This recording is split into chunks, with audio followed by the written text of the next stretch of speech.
Pagawa ng paputok sa isang residential area sa Bulacan, sinalakay ng Philippine National Police.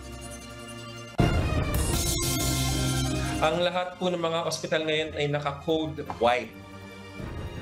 Mga ospital, pinaghahandaan na ang posibleng pagdagsa ng mga pasyenteng mabibiktima ng paputok kasabay ng pagpapalit ng taon. Ko alam, pagdating namin dito, stranded daw. Wala naman nag-text sa amin. Nagulat kami. Wala nyo mag-New Year na sa daanan. Na makarating doon, siguro mga 1 o 2, ganun.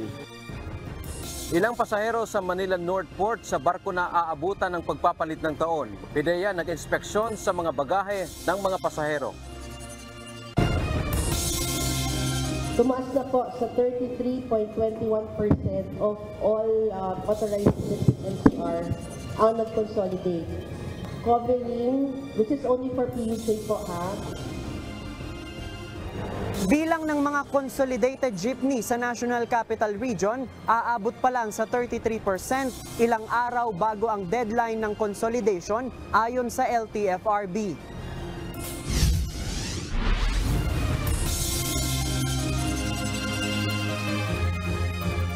Magandang hapon Pilipinas at sa buong mundo. Una sa ating mga balita. Matapos ang isinagawang inspeksyon sa mga tindahan ng paputok sa Bukawi, Bulacan kanina umaga, sinalakay naman ng Philippine National Police o PNP ang isang ilegal na paggawaan ng paputok sa Santa Maria, Bulacan ngayong hapon. Katakot-takot na pulbura at mga paputok ang tumambad sa lugar bukod pa ang ilang kahan ng sigarilyo na nakuha sa loob ng paggawaan. Mula sa Bukawi, Bulacan, ito ang balita ni Nestor Torres live. Nestor, naaresto na ba yung mismong may-ari ng ilegal na paggawaan ng paputok na yan? At ano ang mga parusang kakaharapin nito? Monica, magandang hapon. Naaresto na nga itong suspect na mismong may-ari ng paggawaan ng ilegal na paputok at ito ay posibleng makulong ng 6 na buwan hanggang 1 taon at pagmultahin ng 20 hanggang 30,000 pesos.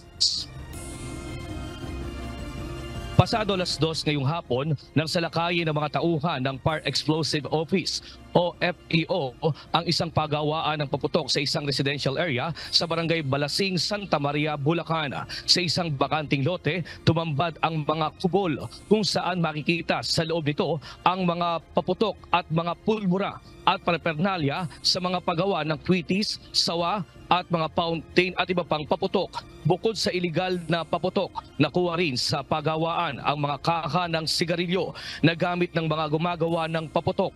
Sa investigasyon ni Police Brigadier General Lyndon Mencio, Chief ng Firearms and Explosive Office, napag-alaman na walang permit o lisensya ang may-ari ng iligal na paggawaan. Ito po ay violation sa ating mga paggawaan ng illegal na paputok dahil ito ay backyard system lang po. Hindi po yung talagang pabrika ng paputok na maraming safety measures ang ginawa. At saka wala rin po silang lisensya sa paggawa po ng paputok. Tulad natin ng nakikita natin dito, open na open. Meron pang sigarilyo sa paggawaan ng paputok yan. At dito sa likod po lang ng mga kabahayan natin dito. Baka ito ay magkaroon ng mitsa ng pagsabog. May maapektuhan pang mga bata. Ang nasabing mga paputok ay binabagsak sa mga dealer sa Bukawi. Patwira naman ng may-ari ng iligal na paggawaan, hindi siya nakapagpalisensya gawa ng mahal. Sa mga tauhan naman niya ay hindi niya siya nagkulang sa paalala.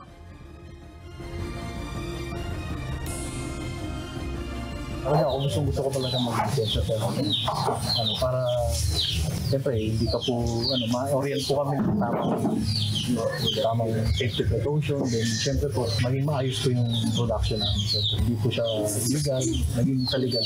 Lagi po akong sumasaway sa kanila lang. Huwag na huwag kayo maninigalig dito, kahit sa malayo.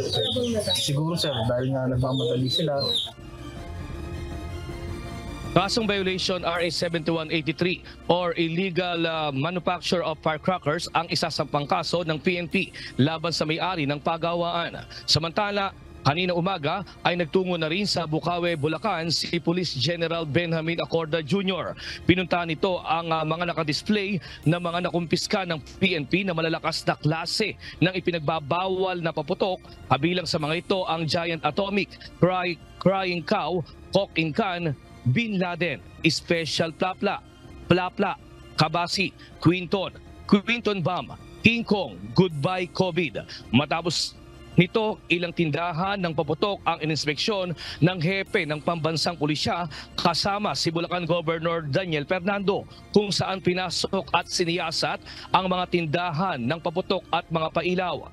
Sa ginawang inspeksyon, wala namang nahuli at nakuwang ipinagbabawal na iligal na paputok.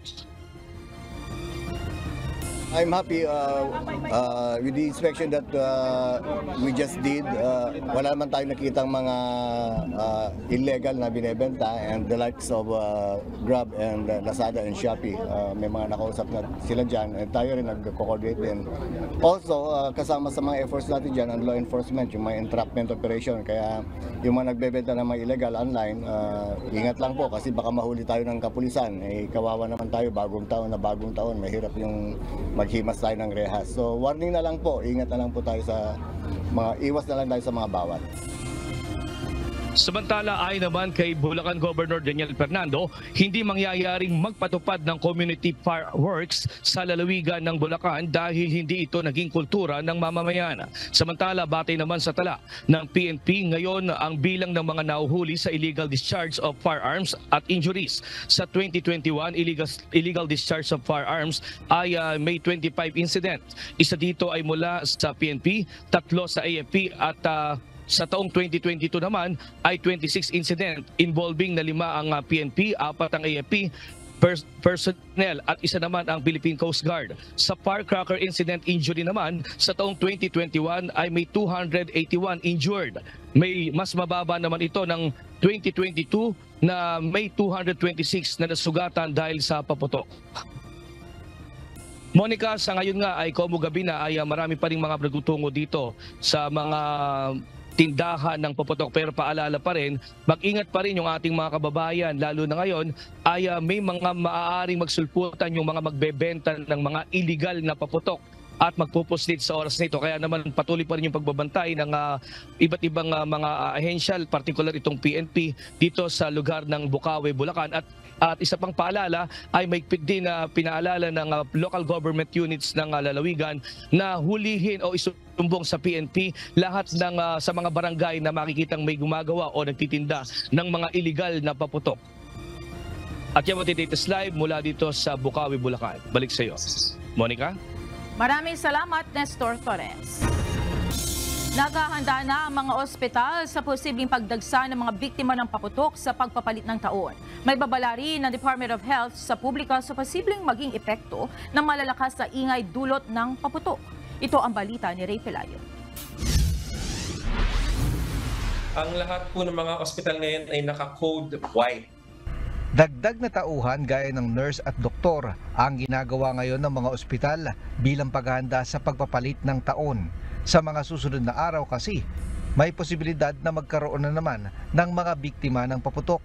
Una, meron tayong ina-anticipate na national event or holiday, as we know, New Year's Eve, no, or celebrations. And we anticipate an emergency with potentially 10 to 50 casualties. Ang tinatawag dyan, mass casualty incident. Sa East Avenue Medical Center, may inilaan silang lugar para agad na matingnan ang mga biktima ng paputok na pupunta sa ospital. So meron tayong mga gamit dito na para ma-address yung mga injuries na na-sustained, yung mga pangtahi ng sugat, yung pang-inject ng mga anti-tetanus. Dito din yung mga kung sakali na aabot dun sa kailangan putulin yung daliri, meron din tayo dito. Bukod sa mga firecracker-related injuries, isa sa mga pinaghahandaan pa ng mga ospital kagaya dito sa East Avenue Medical Center ay ang mga na-aksidente dahil sa kalasingan. Yung mga na-encounter namin na related sa alcohol, yung mga nagsasaksakan, mga involved sa motor or sa driving, sa kotse dahil nakainom sila. Yun yung mga mga nakita namin. Kapag sinabing lasing, kahit isang inom lang po, isang bote, isang shot, medyo maaapektuhan na yung ating balance and sense of judgment. So yung mga nagmamaneho ng motor, maaaring sumemplang. Yung mga nagmamaneho ng mga kotse at mga iba pang sasakyan, maaaring makatulog or ma-miscalculate, hindi makita yung distansya. Samantala may naitala ng kaso ng pagkawala ng pandinig dahil sa paputok na kwitis. Ang biktima ay isang 23 anyos na babae sa Central Luzon. Hindi siya yung nagsindi mismo ng kwitis, passive involvement siya, pero dun sa kanyang bahay siya ay nabingi. Ayon sa DOH, ang tunog na inilalabas ng paputok ay mahigit sa doble ng naririnig sa normal na pag-uusap. Kapag nag-uusap tayo ng normal, ito ay nasa mga 60 decibels lang. Yan yung pangsukat ng lakas ng tunog. Kapag meron tayong motorsiklo na dumaan sa paligid natin, 95 decibels yon. Kapag may sirena ang isang pulis o bumbero, mga 120 decibels. Mas mataas pa doon yung fireworks, 140 to 150 decibels. Babala ng doktor, posibleng maging permanente na ang pinsala sa pagdinig. Actually, 140 decibels pataas, yun yung nagpo-cause ng ear pain din, no? Na dahil sa sound vibration. Kaya, yun talaga yung dapat nating iwasan. Sa mga susunod na araw, ay mag-iikot ang mga opisyal ng Department of Health para matiyak ang kahandaan ng mga ospital bago magpalitan ang taon. Ray Pelayo, UNTV News and Rescue, Diyos ang aming sandigan, serbisyo publiko ang aming pinahahalagahan. Natuntunan ng Department of Health o DOH ang magulang ng 4 na taong gulang na batang lalaki na naaksidente umano na nakalunok ng Watusi. Sa ngayon ay inoobserbahan na ang bata sa isang ospital sa Quezon City. Ito ang balita ni Benedict Samson. Good news kasi natagpuan po, nakontak na ho yung bata at naidala na rin po ng magulang ang bata sa East Avenue Medical Center. Nilalapatan na ng Lunas sa East Avenue Medical Center ang 4 na taong gulang na lalaki sa Calabarzon Region na aksidente umanong nakalunok ng Watusi. Batay sa pahayag ng Department of Health kahapon, umapela sila sa magulang ng biktima na muling bumalik sa ospital upang maobserbahan ang lagay ng bata.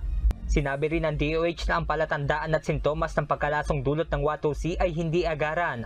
Maaari itong lumitaw at maramdaman sa mga susunod na oras at tumagal sa loob ng ilang araw. Ang mas nakababahala, nariyan din ang panganib ng kamatayan.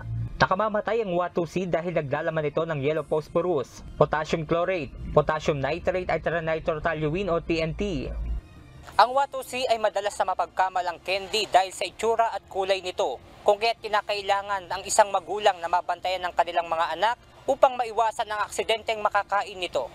Samantala, ayon sa datos mula sa DOH Calabarzon Region, mayroon ng 5 fireworks-related injury ang naitatala sa rehiyon. 108% na mas mataas ito kumpara sa naitalang kaso noong nakaraang 5 taon o simula noong 2018 hanggang 2022.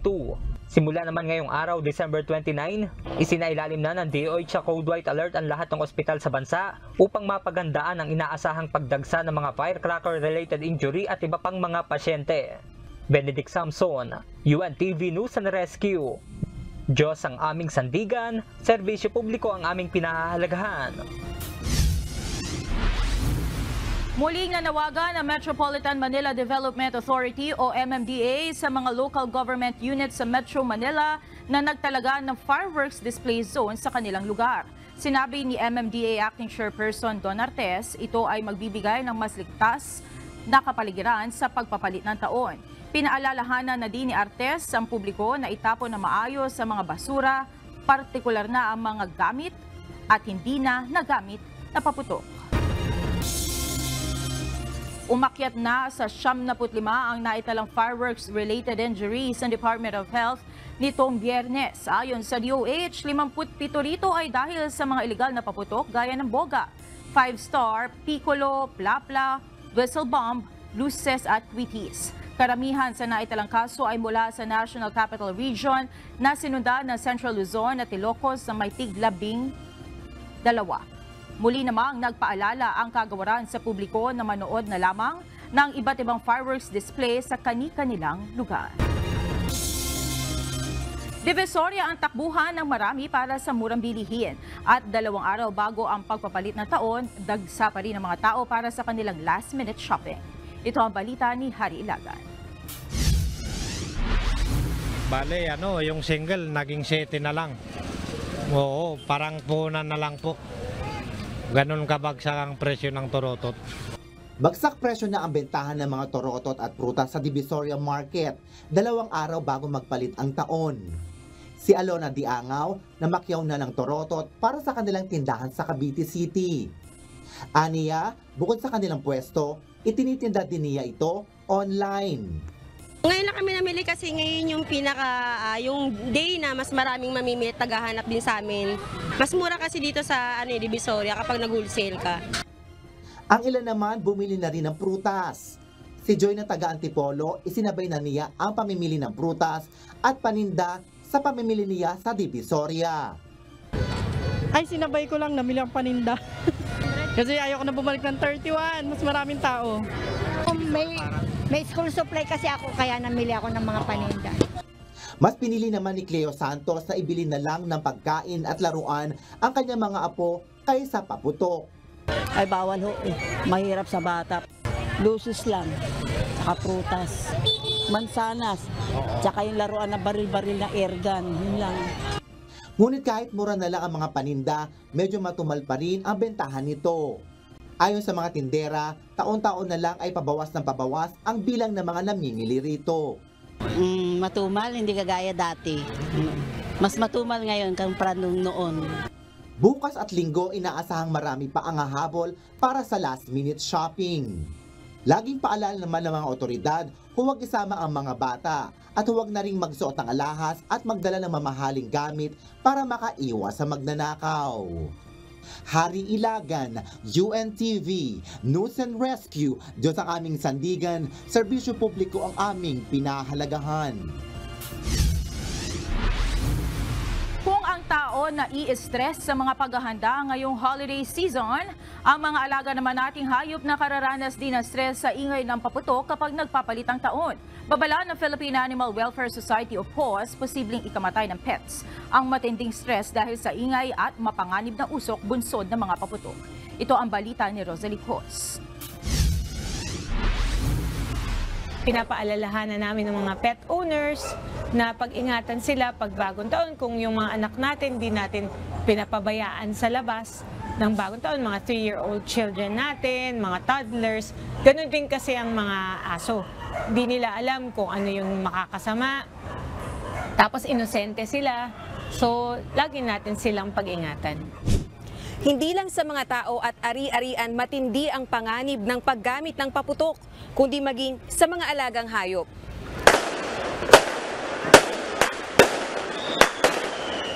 Bunsod ng ingay at usok na dulot ng paputok tuwing pagpapalit ng taon, posible nila itong ikamatay. Kaya naman umaapela ang Philippine Animal Welfare Society o PAWS sa publiko na iwasan na ang paggamit ng paputok.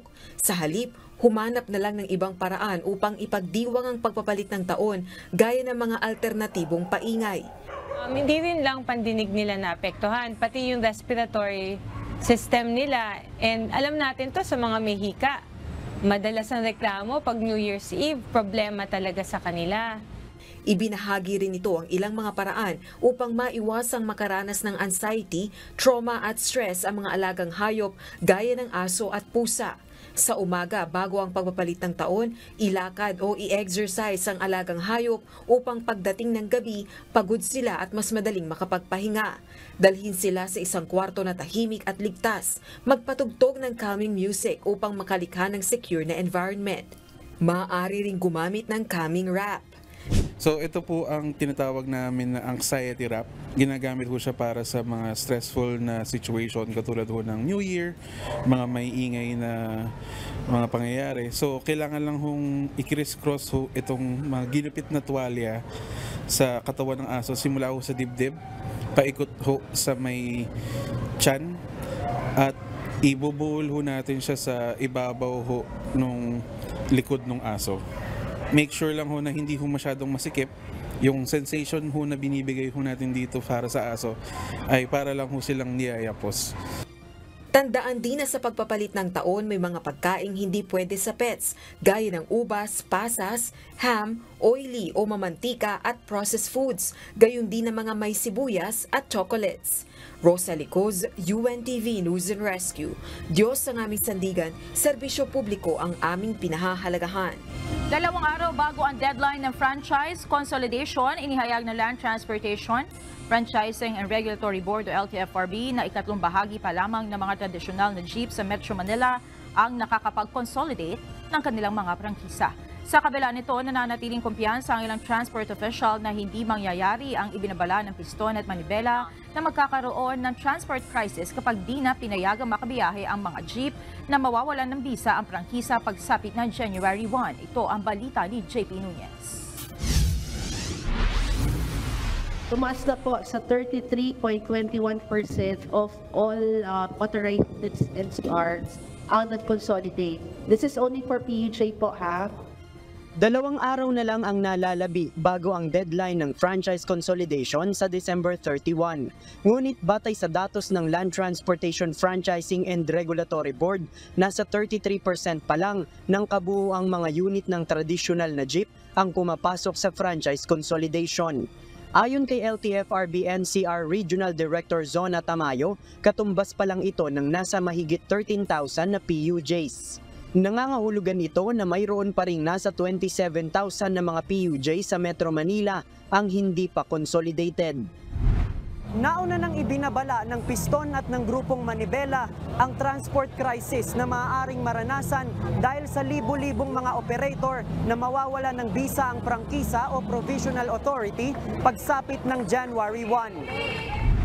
Aminado ang Office of the Transportation Cooperatives na oras na maipatupad na ng tuluyan ang Public Utility Vehicle Modernization Program o PUVMP, kakailanganin ng lumipat ng ibang mode of transportation ng mga commuter.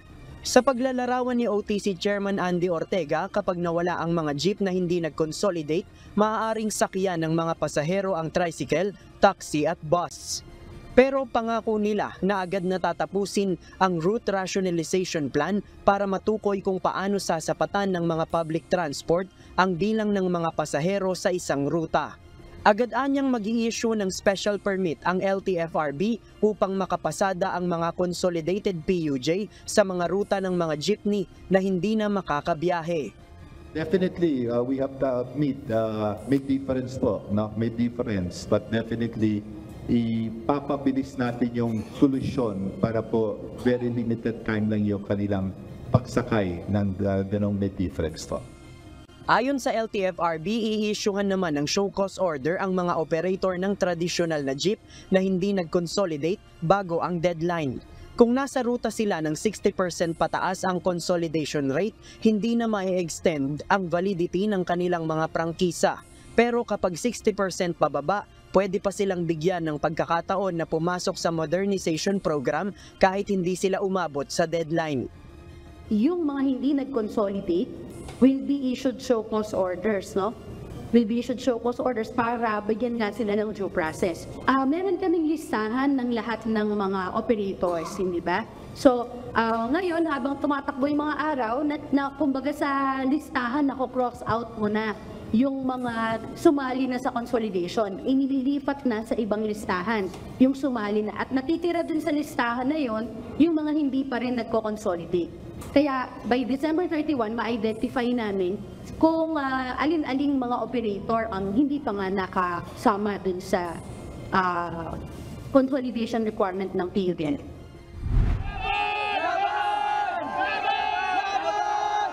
Ngayong araw, isang malaking protesta ang isinagawa ng Piston at Manibela. Nilahukan rin ito ng mas maraming mga jeepney galing sa iba't ibang ruta sa Metro Manila. Mayroon ding mga commuter group ang nakiisa sa protesta kung saan nagmarcha sila mula Welcome Rotonda hanggang sa Mendiola. Ayon sa legal counsel ng Piston na si Attorney Nery Colmenares, hangad nila na umabot pa ang pag-i-issue ng Supreme Court ng temporary restraining order bago ang deadline. Dahil kapag natuloyan niya ang deadline gayong wala pang TRO, tiyak na mahihirapang sumakay ang mga commuter pagsapit ng January 1. Ngayon, mapipilitan ang mga manggagawa na mag-grab, mamahal ang grab, taxi, bawas sa sahod mo kasi late ka, ang mga estudyante, late sa school. Lahat yun apektado, hindi lang yun yung mga drivers at operators, kundi yung milyon-milyon na mananakay sa buong Pilipinas. Kung ayon mismo sa LTFRB, marami pa palang mga ruta ang less than 60% ang consolidated. Ibig sabihin, makakansela ang 40% or more na mga jeepney sa ruta nila. JP Nunez, UNTV, News and Rescue. Diyos ang aming sandigan, serbisyo publiko ang aming pinahahalagahan. Rollback sa presyo ng diesel at kerosene ang sasalubong sa mga motorista sa unang linggo ng 2024. 10 hanggang 35 sentimos ang tinatayang bawas sa kada litro ng diesel. Piso hanggang 1 peso and 10 centavos naman sa kada litro ng kerosene. Ayon kay Department of Energy Oil Industry Management Bureau Assistant Director Rodela Romero, ang pagbaba ng presyo ay bunsod ng pagkapawi ng shipping disruptions sa Red Sea. Narito naman ang mga balitang nakalap ng UNTV News Global Correspondents na ihahatid ni Maven Carizo mula sa Australia.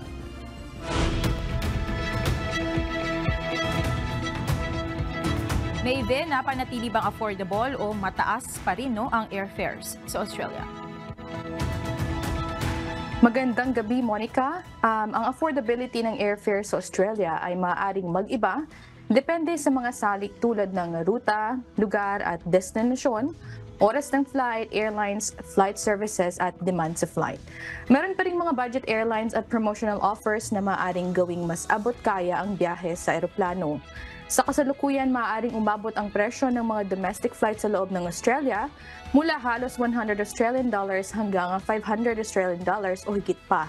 Habang ang mga international flight naman, maaaring magkahalaga ng ilang daan hanggang libo-libong Australian dollars. Mahalaga ang pagsusuri ng partikular na ruta at airlines para sa eksakto at pinakabagong mga presyo.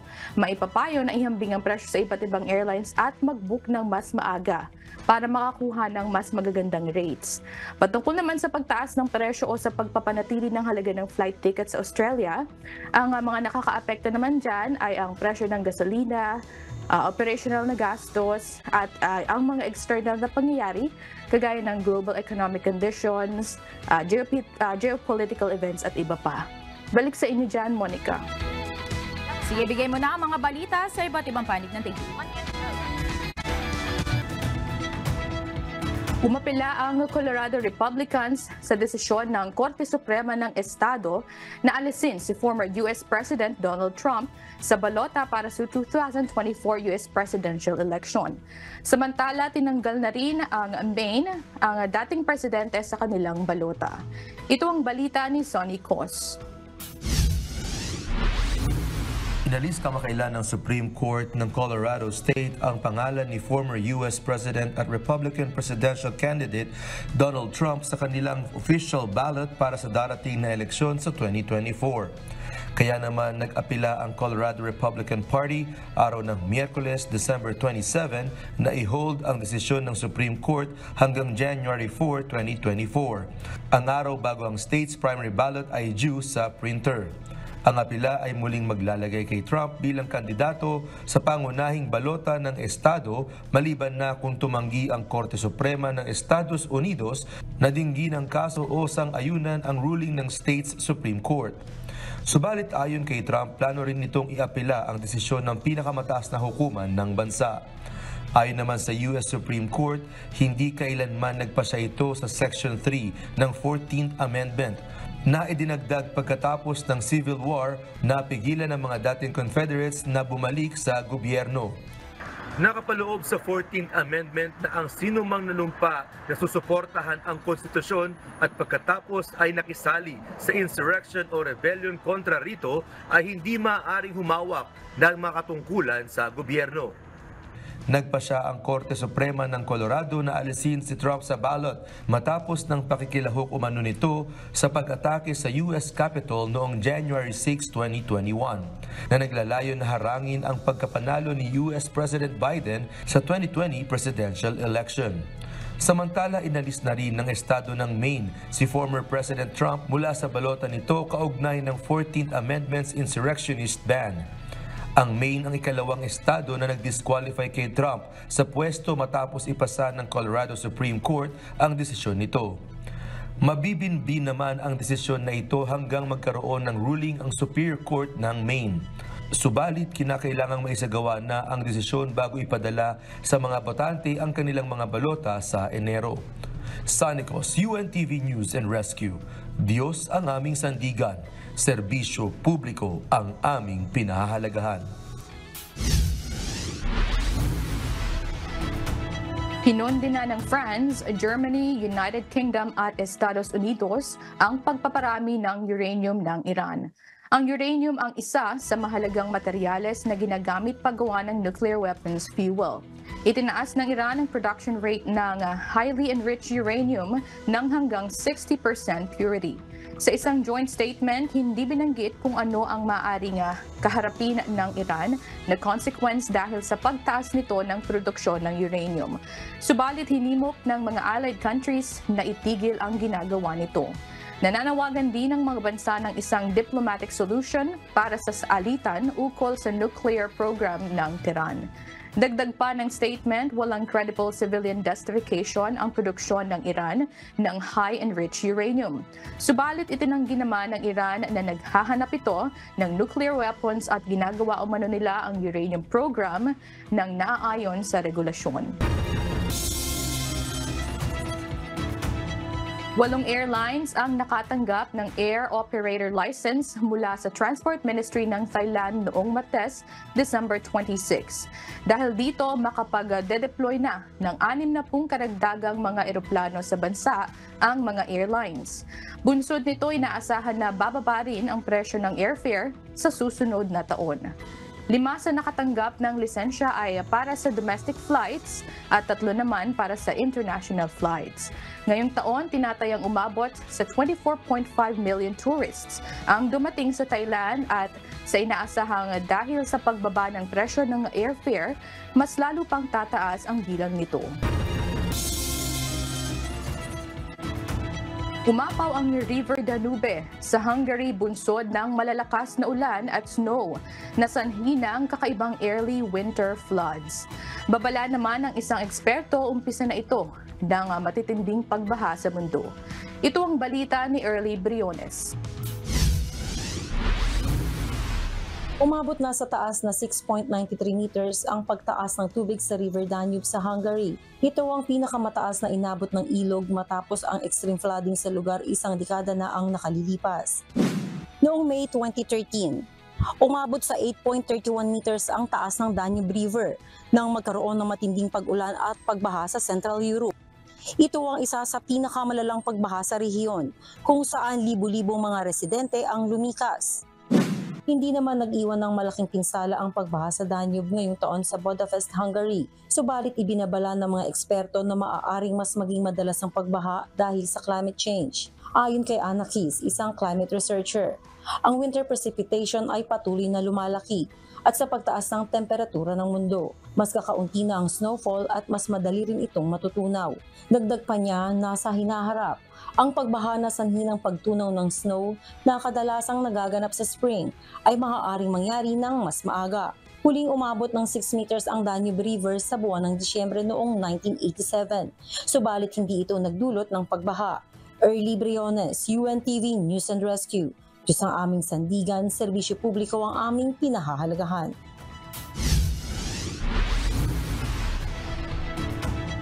At yan ang mga balita mula sa iba't ibang panig ng mundo. Mula dito sa Perth, Australia, ako si Maven Carizo. Magandang gabi. Inaasahang tataas ang presyo ng liquefied petroleum gas pagpasok ng taong 2024. Ayon kay Regasco President Arnel T., ito ay dahil sa mas mataas na gastos ng pagpapadala nito na resulta ng political tension sa Red Sea. Anya, ang $60 na dagdag sa shipping fee ay nangangahulugang 3 pesos and 50 centavos kada kilong pagtaas o 38 pesos and 50 centavos sa bawat 11 kilogram na tangke ng LPG. Tinayuhan naman ng isang LPG dealer ang mga mamimili na bumili na ng maaga bago ang pagpapalit ng taon habang wala pang alerto sa nakaambang pagtaas ng presyo. Naitala ng Board of Investments ng Department of Trade and Industry ang pinakamalaking approved investments sa loob ng halos 6 na dekada. Ayon sa DTI, karamihan sa mga pumasok na pamumuhunan ay mula sa renewable energy sector kung saan nakikita ng mga dayuhan ang malaking oportunidad sa Pilipinas pagdating sa sektor na ito. Ito ang balita ni Nel Maribuhok. Ang naitala ho nating approved investments. Ito yung talaga nag-apply na sa atin. For the year 2023 po, umabot tayo sa 1.16 trillion pesos. Yan po ang pinakamalaking investment approval ng BOI in our 56-year history. 1.16 trillion pesos ang kabuuang approved investments ng Board of Investments ng Department of Trade and Industry. Katumbas ito ng 303 projects at malaking porsyento dito ay mula sa renewable energy na nagkakahalaga ng 968.14 billion pesos. Ayon kay DTI Undersecretary Seferino Rodolfo, bunga ito ng pagsusulong ni Pangulong Ferdinand Marcos Jr. na maging sentro ng pamumuhunan ng renewable energy ang Pilipinas.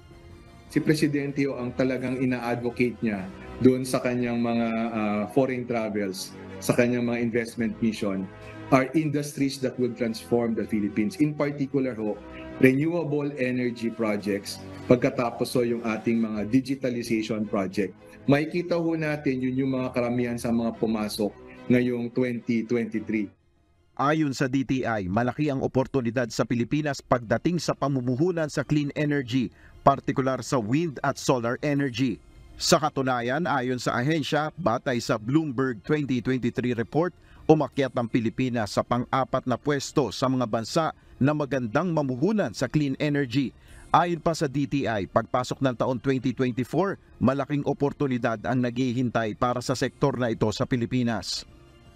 Makikita natin ngayong 2024, kasama na sa mga pipeline of projects natin, hindi lang yung mga magtatayo alimbawa ng solar power project, hindi lang yung magtatayo ng mga windmill power projects. Kasama na sa mga papasok dito sa atin, yung mga magmamanufacture ng mga equipment and components that are needed by these projects, and we can also export these components and equipment to other countries within the region. Kaalinsabay nito, tututukan rin ng DTI katulong ang iba pang ahensya ng pamahalaan sa paglikha ng green jobs. Ibig sabihin, kailangang iangat rin ang kasanayan at kaalaman ng mga manggagawa upang umakma sa mga pangangailangan ng mga umuusbong na industriya, katulad na lamang sa renewable energy at digitalization. Nel Maribuhok, UNTV News and Rescue, Diyos ang aming sandigan, serbisyo publiko ang aming pinahalagahan. Aabutan na ng pagpapalit ng taon sa barko o sa terminal ang ilan nating mga kababayan sa Manila North Port Passenger Terminal. Samantala, nag-inspeksyon naman ng Philippine Drug Enforcement Agency o PDEA sa bagahe ng mga pasahero kanina. Ito ang balita ni Dante Amento live. Dante, bakit hindi kaagad nakaalis ang ilan sa mga pasahero dyan sa Manila North Port? Alam mo, Monica, maaga namang nagpabook itong ating mga kababayan ng kanilang ticket dahil gusto rin nila nung makasiguro na sila ay makarating doon sa kanilang mga probinsya doon sa tamang oras o tamang panahon na gusto sana nilang makarating. Yun nga lang, Monica, ay nagkaroon ng reschedule yung kanilang biyahe na ibinaba ng kanilang shipping company na kaya sa halip, Monica, na mapapaaga yung kanilang pagdating sa kanilang mga probinsya ay mas naatraso pa. Stranded ng ilang araw dito sa Manila North Port Terminal ang ilan nating kababayang pasahero na uuwi ng probinsya. Mayroon sa kanila sa Visayas at Mindanao pa. Hindi kasi nasusunod ang orihinal na petsa ng kanilang biyahe o pag-alis. Batay sa huling abiso ng To Go Travel, may pagbabago sa schedule ng biyahe ng kanilang mga barko. Tulad na lamang ng biyaheng Manila-Iloilo, Manila-Bacolod mula sa orihinal na schedule bukas December 30 ay sa December 31 na ang alis. Samantala ang biyaheng Manila-Dumaguete, Manila-Dipolog at Manila-Zamboanga sa Mindanao ay mula December 31 ay sa January 2 ng susunod na taon na ang alis. Ayon sa To Go Travel, ang reschedule ng biyahe ay dahil sa domino effect ng bagyong Kabayan na nakakaapekto sa pag-alis o pagdating ng mga barko. Ibig sabihin, mayroon sa kanila dito na sa terminal magpapalipas ng pagpapalit ng taon at ang iba naman ay sa barko na. Sina Sir Basari kasama ang kanyang asawa at 2 anak ay uuwi pa ng Sulu sa Mindanao. Kahapon pa sila sa terminal, ngunit na reschedule sa December 31 ang kanilang biyahe at sa January 2 na siya inaasahang makakarating ng Sulu. wala nyo mag-New Year na sa daanan. Na makarating doon, siguro mga 1 o 2, ganun. Si Ann Mangubat uuwi sana ng Usami City para magbakasyon dahil 2004 pa siya hindi nakabalik sa kanila. Ngayong araw sana ang alis o ang kanyang biyahe, pero pagdating niya rito kanina sa terminal, sinabihan siyang sa linggo na daw ang alis ng barko. Walaan niya siyang natanggap na abiso mula sa shipping company. Ko alam, pagdating namin dito, stranded daw. Wala naman nag-text sa amin. Nagulat kami. Si Soleber naman nakatakda rin sana ang biyahe niya papuntang Bohol ngayong araw, ngunit sa linggo na rin ang alis niya at huli na raw niya natanggap ang abiso kagabi. Nalaman ko na lang yung message nila mga mag-alas 11 na ng gabi. Iniisip ko baka sakali na lang ako na baka makasakay ba. Ngayon sana araw. Samantala, Monica, kanina ay nag-inspeksyon o pumunta dito ang ilang mga tauhan ng Philippine Drug Enforcement Agency o PDEA at makikita nyo dito yung sa likuran ko, mga bagahe dyan, ang ating mga kababayan na paalis dito sa Manila Northport Passenger Terminal at lahat yan, Monica, ay in-inspeksyon sa pamamagitan ng kanilang canine dog at sa awa ng Diyos, Monica, ay wala namang nagiging problema, wala namang nakitang anumang illegal doon sa mga bagahe ng ating mga kababayan. At nakita din natin kanina ay nag-ikot dito si Rear Admiral Armand Balilo, ang tagapagsalita ng Philippine Coast Guard para tingnan itong lugar na ito ng Manila Port. At ayon sa kanyang naging assessment ay maayos naman na Monica. At yung ating namang mga kababayan na stranded dito ay binibigyan naman sila ng pagkain ng Manila Northport Harbor Incorporated at gayon din ng kanilang shipping company kung saan sila bumili ng ticket. At sa ngayon nga, Monica, ongoing itong distribution ng hapunan para dito sa ating mga kababayan na stranded. At batay sa ating naging observation sa buong maghapon ay maayos naman yung pagbiyahe ng ating mga kababayan dito. Yun nga lang, doon sa mga ilan ay medyo naatraso nga ang kanilang biyahe dahil sa rescheduling o na-reschedule yung kanilang biyahe dahil doon sa epekto sinasabi ng Tugo Shipping Company kaya naatraso ang kanilang biyahe. Yan ang ating update mula dito sa Manila. Balik sa iyo, Amorita. Maraming salamat, Dante Amento. Inaasahang muling dadagsa ngayong araw ang mga pasahero na pauwi sa mga probinsya. Ayon sa PITX, aabot ng hanggang 150,000 na pasahero ang inaasahan nilang dadaan sa PITX ngayong araw. Mula sa PITX, ito ang balita ni Ryan Lacanlale. Ryan, kumusta ngayon ng sitwasyon dyan? May mga masasakyan pa ba naman yung mga hahabol sa pag-uwi sa probinsya? Monica, sa ngayon ay tuloy-tuloy yung mga bus na dumarating dito para magbaba ng pasahero at para pumunta dito sa PITX at dito sumakay. Tayon sa pamunuan ng PITX, Monica, sapat naman yung mga bus ngayon. Kaya yung ating mga kababayan na ibig pang humabol dito, walang dapat silang ipag-alala dahil matagal na itong napaghandaan ng PITX. Inaasahan ng pamunuan ng Parañaque Integrated Terminal Exchange na dagsa ng pasahero ngayong araw hanggang bukas. Marami kasi sa ating mga kababayan ay tinapos pa ang huling pasok sa trabaho ngayong araw bago umuwi ng probinsya. So definitely yung iba nating mga kababayan, hahabol pa yan mamayang gabi, the same time till tomorrow. Si Celine Berdera mula sa Occidental Mindoro, hindi nakauwi noong nakalipas na linggo dahil sa trabaho. Mamayang gabi pa ang company party nila pero pinili na niya na huwag nang dumalo at unahin ng pamilya dahil ilang buwan na rin siyang hindi nakakauwi simula nang magtrabaho sa Maynila. Anya nag-half day lang siya ngayong araw para matiyak na makakauwi ng maaga at masulit ang ilang araw niyang bakasyon sa trabaho. Ang gusto ko po kasi talagang time is 8 p.m. Kaso for December 29 po. Kaso nung 27 pa lang po, fully booked na agad eh. So, na lang po, 4 p.m. Kaya po ako nag-half day. Mas priority family? Yes po. Kasi ilang buwan na ako dun sa office. Family naman. Si Renante Mandahe bibiyahe pa ng Libon Albay. Hindi rin siya nakauwi noong nakaraang linggo dahil sa trabaho. Kaya para masigurong makakauwi siya sa kanyang pamilya sa araw ng Sabado, nag-leave na siya ngayong araw. Alas 11 pa lang ng umaga, nasa terminal na siya, kahit alas 3 pa ng hapon ang alis niya. Kabisado na umano niya ang sitwasyon sa terminal kapag ganitong peak season. Hanggang ngayon sir, 29 dapat. Kaya lang nilib ko na po yung 29. Ano yung nag-book kayo ng umaga? Yes, nag-book ako nung hindi ako nagkakamali, pizza 18 pa ata yun eh. Nag-book na ako ng ticket. Dahil? Para makauwi talaga ng 29. Kasi pag yung mahuli ka dito, wala ka na masakyan. Hirap na. Opo, sobrang hirap na. Sa PITX, fully book na ang biyahe papuntang Bicol, Cagayan de Oro at Davao. Pero wala umanong dapat ipag-alala. Kaya pa naman daw isakay ang ating mga kababayang magwo-walk-in dahil mayroon namang sapat na bus para ihatid sila sa probinsya.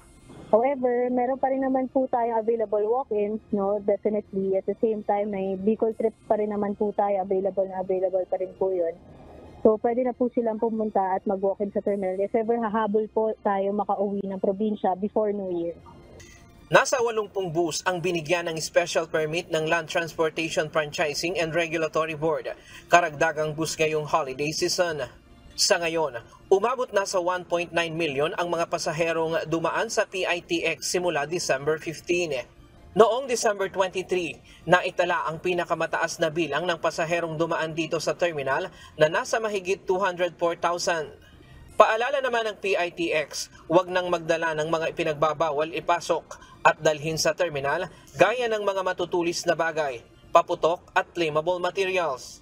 Karamihan sa mga nakumpiska sa terminal ay mga kutsilyo, paputok, butane at gasolito.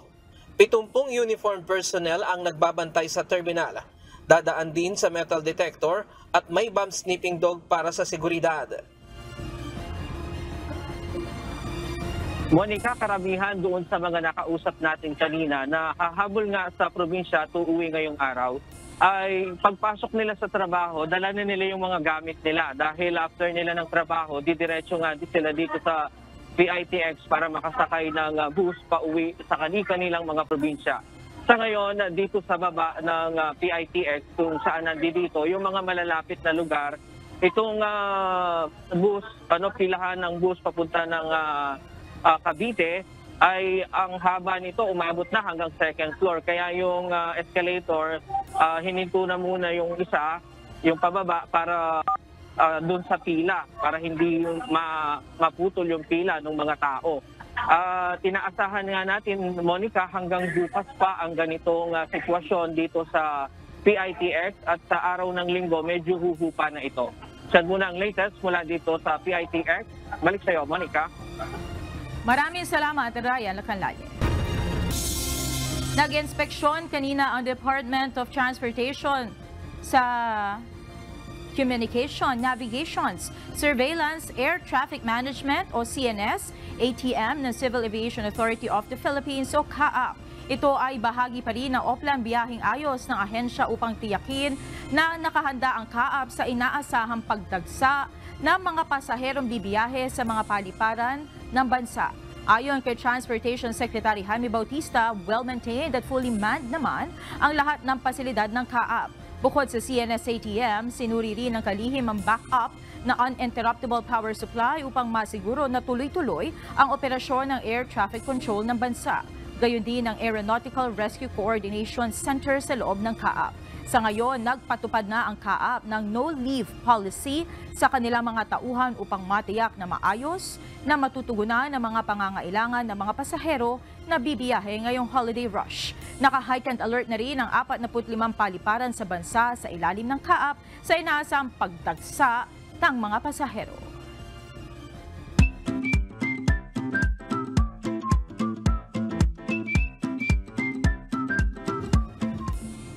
At muli bago tayo magtapos, mag-shoutout na po tayo sa ating mga kausi ngayong araw. Magandang gabi po at salamat kina at Mary Grace Kuntapay, Lenra Viray, Susan Pagaduan, Cyro Basilan, Rosemary at Hermoso Holemi. At sa lahat ng ating mga naging kausi ngayong taon, maraming salamat po sa inyong pagsubaybay at suporta. sa Ito ang Balita. Umaasa po kami na sa 2024 ay patuloy kayong tututok sa IAP.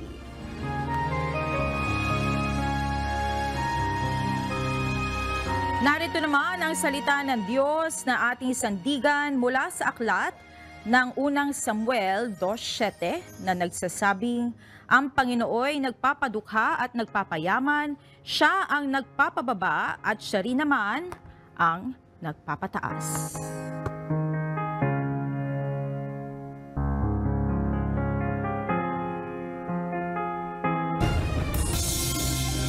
At yan ang naging kabuuan ng ating balitaan ngayong gabi. Aming inilahad ng buong katapatan kung paano namin nasaksihan. Kayo'y makapagtitiwala na ang aming nakita at narinig ang aming ibinabalita. At dito po sa UNTV, Diyos ang aming sandigan, serbisyo publiko ang aming pinahahalagahan. Magandang gabi.